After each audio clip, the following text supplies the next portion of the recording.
Hi, my name is John Wannenburgh and I'm standing for Douglas North. Why are you standing? Well, because the island's about to go into a period of recovery, I think, from the COVID. And it happens that my business has been ceased during COVID, so I find myself having the time and energy and interest to do it. So can you tell us a little bit about your background, having not stood before? Where do you come from, essentially? What is your background? Well, I'm a South African. I came to live in the Isle of Man in 1994 with my family. Since then, we've had 2 more children, so 3 in total. 2 eldest sons have left the Isle of Man, which is another reason I want to stand, to try and look at ways of trying to keep the youth on the island. And since 94, I've been working either in hospitality and most recently as the owner-operator of the Sporting and Dining Club. So why are you standing for Keys? We did recently have a local authority election. Why was it straight in for Keys for you? Straight in for Keys, a straightforward answer is that during the 14-15 months of COVID, we have had government support, not local support, local council support, government support, which to my mind should have been better, not as erratic as it has been. And frankly, I'm standing because I'm unhappy with the support that I got. So looking first of all then at your constituency, Douglas North, you do live in the constituency. What are the main issues there? Well, there's an ongoing regeneration programme for Williston, which I've spoken to a few of the key stakeholders there, as in residents.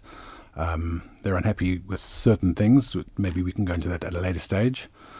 Along Glen Crutchery Road, some of my constituents are unhappy about speed limits there, the lack of the Glen Crutchery Bridge, and further afield, obviously the promenade features heavily. I could go on, but I think I'll leave it there. I don't want to make too many enemies. Your top 3 priorities, one of which you say is supporting small businesses. So Yeah. What is it about that? Well, if I could just back up very quickly, obviously, of all the key points that you want me to look at, they're all as important as each other.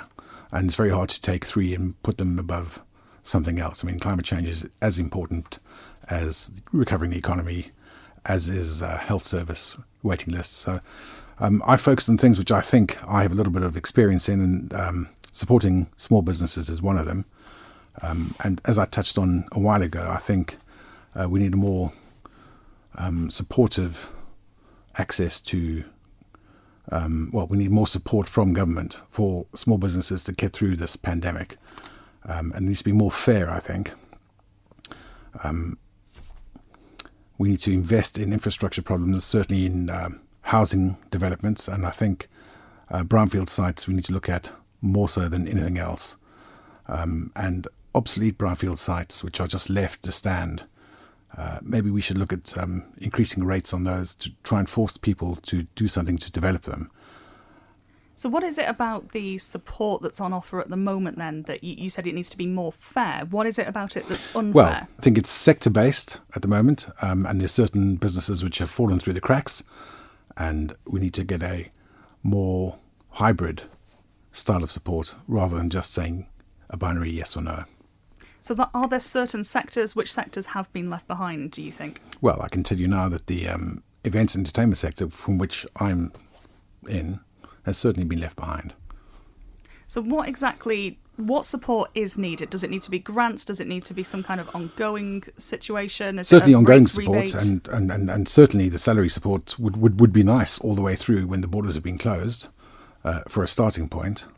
Yeah. And one of the other issues that you raised was encouraging the island's youth to return to the island after they've been away for study. What is the issue for you there? What is it that makes that such a high priority? Well, I've got 3 sons. One is still at school, and the 2 eldest ones have both left the island. So it's of importance to me that we try and do everything we can to keep the youth here. And one of the things I would be in favour of would be government paying for any apprenticeships and university fees, and then in return those qualified students and graduated students would remain on the island for a certain period of time to work back whatever their expenses were, rather than expecting them to pay for the course. Rather, they can work back, and that way we keep them. Does the Isle of Man have the right jobs on offer, though, to support that kind of scheme? Certainly, there's not all the jobs that people would want, and I would completely understand people going across to get experience. So the answer is no. You're right. We don't have all the jobs, but we do need young entrepreneurs, and maybe they can look at new ways of working, new ways of earning money, and giving new offerings to the bank's public. I notice in your announcement about standing, you talk about doing a degree through the International Business School. I did. Yeah. Are there enough opportunities to study on island for students who maybe don't want to go across? I think there's been more than ever nowadays. Yes, it's something that's been recognised, and I'm happy to say that I did do the course through business school, and it's been to my benefit, and I can see that the UCM is doing the same for other people. So yes, we do need to continue along that and further develop those courses. Generally, what do you think about education on the island? Is there enough for young people here, or does it need to be looked at further? You know, I would have to do some sort of analysis on that. I don't know at the moment, but I think for an island this size, we do have quite a lot to offer, education-wise, but certainly we don't have the full suite of education.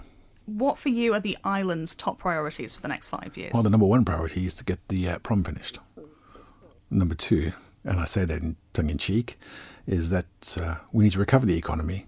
And I think one way of doing that is to issue government bonds, and further to that, issue government green bonds, which will help pay for solar and wind energy projects. And we need more clean energy initiatives to drive us forward. It's going to be the way to go. I mean, you say mentioning Douglas Prom there was tongue-in-cheek, but when you talk about economic recovery and the need to invest there, is it a concern when there are projects that have been running on like that and running over budget? Well, of course it is. We do need to centralise when it comes to capital expenditure. We do need to centralise how we do things. We need to have people in place who know what they are doing, whether it comes to the flumes and the NSC or the prom. We need to get the best value for money, and I don't believe that would be the case up until now. Part of recovering the economy, yes, we do need to invest in big capex projects, but we do need to do it properly. It doesn't need to be a drain like it has become. Is recovering the economy just about investment, or does there need to be a sort of diversification as well? Well, everybody will tell you we need to be diversifying. It's how we do that and what markets we go into. And I understand there's going to be some look at the medicinal cannabis licenses, and I think that's a good thing. And we need to look at any other way we can to attract business to the Isle of Man, attract entrepreneurs to the Isle of Man. Again, that's going to be a bit more challenging with the new tax initiatives that have been looked at the moment. But we're a small nation. We have the flexibility to do these things, and we need to drive the economy forward for ourselves in mind first. What is your view overall of how this government has performed over the last 5 years? Oh, they've got some things right, absolutely. What went well? Okay, well, what we've done well is we have kept our people safe for the large part of this pandemic, which other areas of the world have had dreadful times. So I think going forward, we need to build on that. We need to make sure that our health system is robust.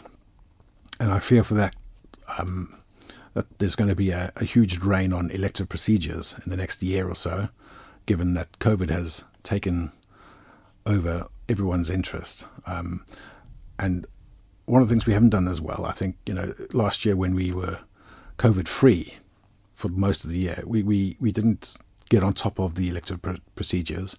And I think there's a tsunami of waiting lists coming up for us, and we need to address that sooner than later. Well, you touched on one of the things that didn't quite go well there. Are there any other issues that you think of really this government hasn't tackled well? Well, there are issues. I'm not saying they haven't been done well, but perhaps they could have been done better. I think the rolling refurbishment of schools, certainly of one or two that I have in mind, could have been done better and quicker.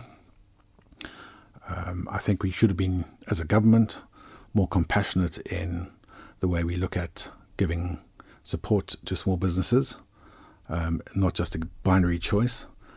And I think the aborted animal rights bill should have, been better than what it has been. So the meat plant perhaps needs to be looked at. I don't really want to go on, but these are areas of concern, shall I say. You touched a little earlier on housing issues there. We've heard this from a lot of candidates in the run-up to the election. What are your main concerns around housing?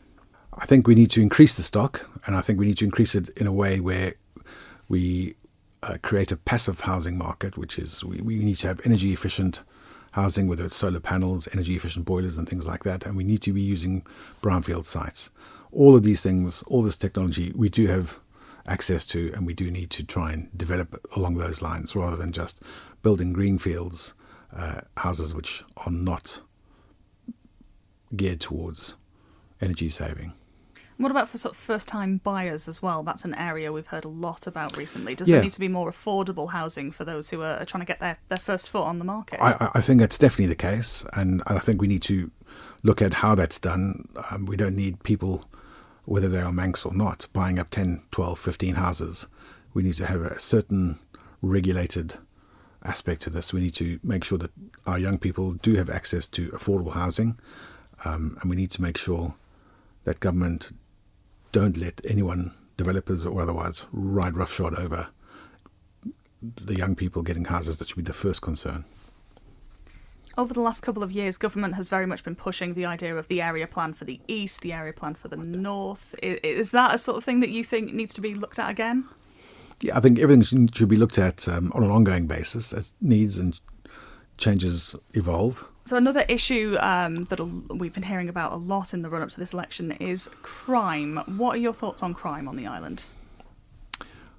I think compared to other major cities, I think we've probably got the better part of it. There is definitely a drug problem on the Isle of Man. I've knocked on a lot of doors since I started canvassing, and way above anything else are the comments about drug use. And without exception, people have said that they think that recreational drug use should be decriminalised, and I agree with that. Not to be confused with people who distribute it. They should receive the highest penalties that we can give them.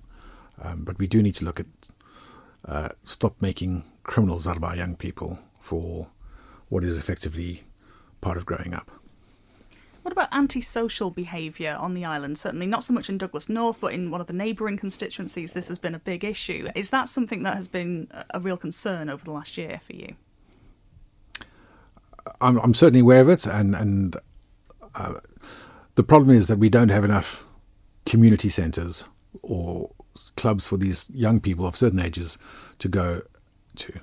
And I think we need to be looking at giving more ideas on how we can address their needs. So if you were to be elected, where would you see yourself fitting into Tynwald? Would you look at taking a political role, for example? Would you serve within a department if you were offered the chance? It would all depend what would be offered.